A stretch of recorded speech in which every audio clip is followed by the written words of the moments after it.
Malaria, as is the #1 killer in Africa. Everywhere you go, you will face malaria. It's like a ghost of death, just moving around the villages. It is one of those things that's just going around killing people. Doesn't matter who you are. Children die from it every time, adults as well.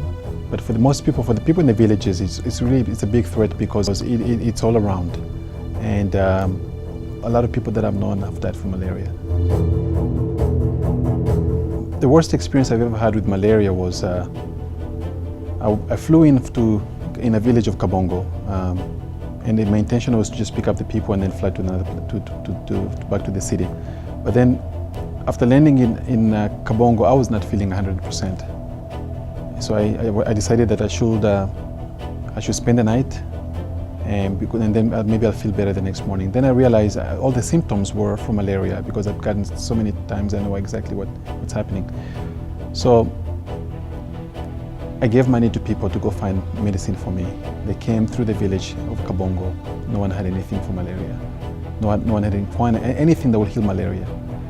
Then I asked them to go. I gave them money to pay fuel for the motorcycles, and they went as far as 30 miles out, and they all came empty-handed. And I knew I was in big trouble, and I was going to die from this. This can kill you in just a few days.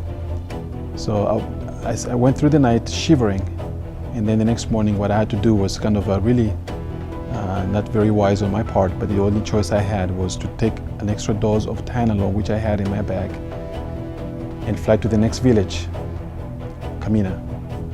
It's kind of a town. I left everybody behind. After 45-minute flight, I landed in Kamina. It was not my best landing, but I was there, and I went straight to the hospital. I think West Ohio and everyone else, they really have to be part of this because this is the #1 killer in Africa. It would be a sad thing if this is not something to follow through, because this is something where we should really be putting a lot of our attention to.